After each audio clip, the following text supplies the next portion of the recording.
আমি কয়েক বছর আগে এক মাহফিলের ভিতরে, আমি তো কেউ উঠাটা পছন্দ করি না তো মাহফিলে, তো এক মাহফিলের ভিতরে এক মুরব্বী বসে রয়েছে, সবাই বলছি কেউ উঠবেন না। তো এক মুরব্বী যে উঠে চলে যাইতেছে, তখন আমি ওনারে ডাক দিয়ে বলছি, মুরব্বী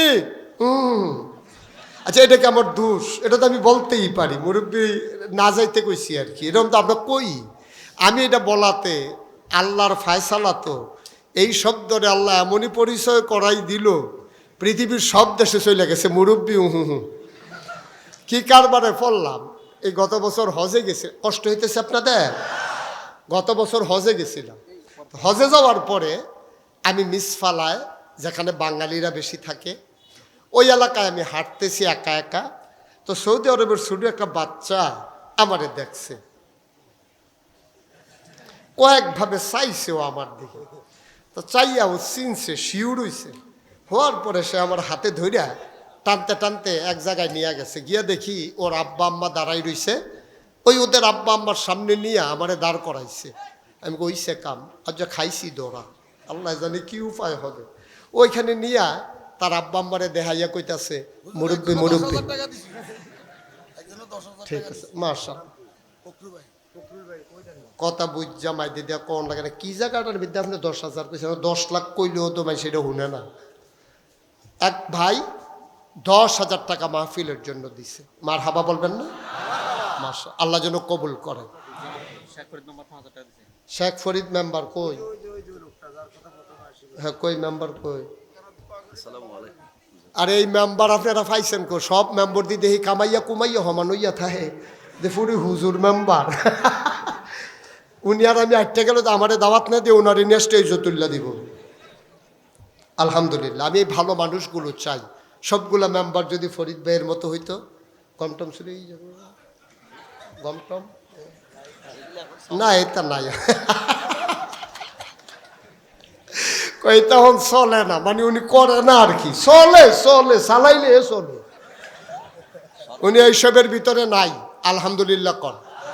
আমার সবগুলা মেম্বার যদি শেখ ফরিদ ভাইয়ের মতো হইতো, চেয়ারম্যানগুলো যদি এমন হয়ে যেত, এমপি মন্ত্রীগুলো যদি এমন হয়ে যেত, আমার বাংলা প্রকৃত অর্থেই সোনার বাংলা হইতো। ঠিক কিনা কর? তো যেই কথাটা বলতেছিলাম, ওই বাচ্চা ছেলেটা টানতে টানতে ওর আব্বা আম্মার সামনে নিয়ে দাঁড়াইয়া আমারে দেখাইয়া কয়, মুরব্বী মুরব্বী। আমি কই বেড়া তোরা ডরে বাংলাদেশের তে সাইডে আইয়া পড়লাম, তোরা সৌদি আরব বেড়ে আমারে গেরাও দিয়া ফেলাইছ, করো তোমরা যা লয় তোমরার মনে।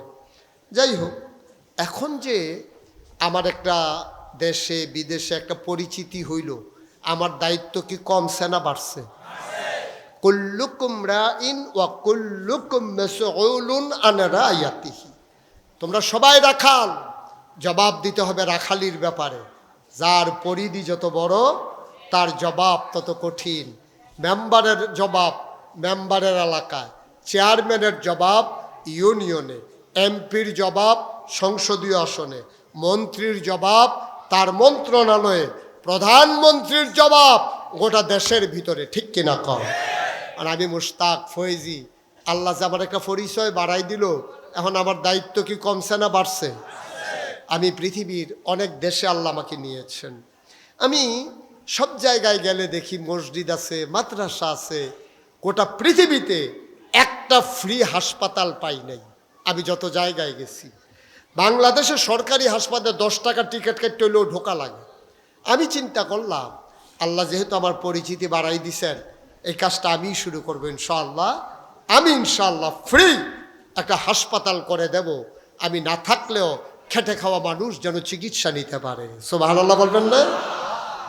আমি ইঞ্জিনিয়ারদেরকে ডাকালাম, আমি বললাম যে একটা বড় হাসপাতাল করবা, নিচতলা, দোতলায়, 3 তলায় মসজিদ। ওরা ড্রয়িং করে নিয়ে আসলো, দেখলাম বিশাল আয়োজন। আমি বললাম এটা কত বড়?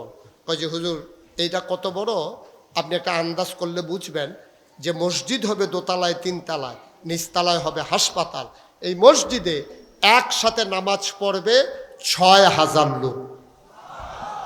নিচতলায় হাসপাতাল হবে, 50 শতক জায়গা মসজিদের ভেতরে ঢুকে যাবে, হাসপাতালের ভেতরে।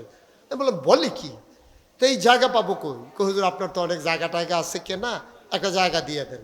তা আমি কম দামে একটা জায়গা কিনছিলাম। এখন এই যার দাম বাজার মূল্যে 1.5 কোটি টাকা। আমি বললাম ঠিক আছে, আমার এই 1.5 কোটি টাকা দামের জায়গাটা আমি হাসপাতাল আর মসজিদের জন্য দিয়ে দিলাম। আলহামদুলিল্লাহ বলবেন না?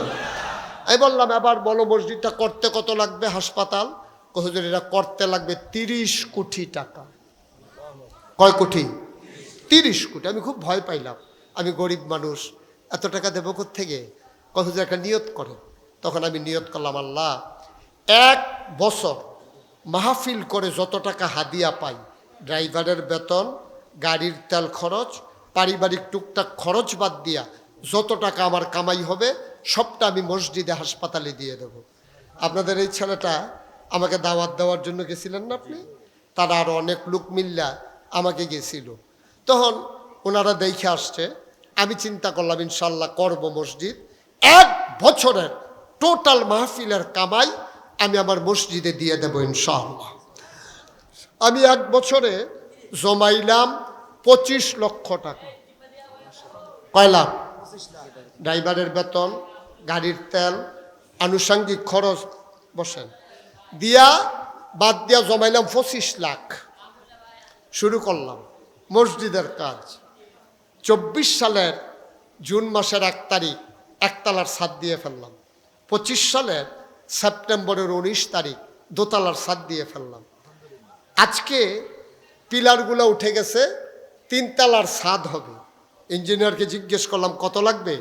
কয় যে হুজুর 35 টন রড লাগবে, 40,000 ইট লাগবে, তারপরে আপনার 1500 বস্তা সিমেন্ট লাগবে, রাজমিস্ত্রি খরচ 50 লাখ, আরও আনুষঙ্গিক পাথর সিলেকশন মিলাইয়া প্রায় 1.5 কোটি টাকা। আমি দেশের বাইরে ছিলাম 1 মাস। সৌদি আরবে Dammam, Jubail, Mecca, Medina, Taif, আতেফ, তারপরে আপনার রিয়াদ, তারপরে জেদ্দা, এই 8 শহরে আমি সফর করেছি। ওখান থেকে গিয়েছি মালয়েশিয়া। আল্লাহর খাস মেহেরবানি, মসজিদ তিল তিল করে দাঁড়িয়ে গেছে। আপনারা যদি বলেন যে হুজুর টাকা পাইলেন কই? এক ভিক্ষুক, ভিক্ষা করা মহিলা সন্ধ্যার সময় মসজিদের কাছে দিয়ে যাইতেছে, তো ছেলেরা খেলতেছে, জিজ্ঞেস করে এই ফিরসা হুজুর এটা এত বড় কি বানায়? কয় যে মসজিদ আর হাসপাতাল। কয় একটা টুকরি আনো, খাড়ি টুকরি ওরা আনছে। পরে মহিলা সারাদিন ভিক্ষা কইরা যেই চাউলগুলা পাইছে সবগুলা চাউল মহিলা এই টুকরির ভিতরে ঢাইলা দিছে। তো বাচ্চারা বলতেছে এগুলো দিছেন কেন? হুজুর এত বড় কাজ করতে আছে, আমি তার টাকা টুকা দিতে পারবো না, সারাদিন ভিক্ষা কইরা যেই চাউলগুলা পাইছি এইগুলা দিয়া দিলাম, হুজুরে বইল আমার জন্য দোয়া করতে। সুবহানাল্লাহ বলবেন না?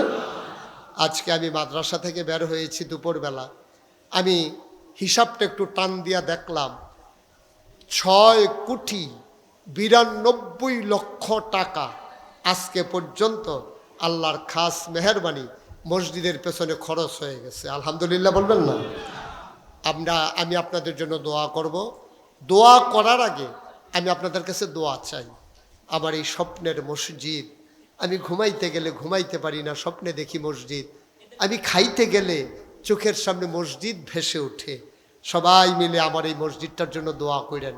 আমি যেন এই মসজিদটা কইরা তারপরে যেন আমার মরণ হয়, এর আগে যেন আমার মৃত্যু আল্লাহ না দেন, আমি যেন মসজিদটা করে মরতে পারি। আল্লাহ যেন কবুল করে, সবাই পড়ে না আমিন।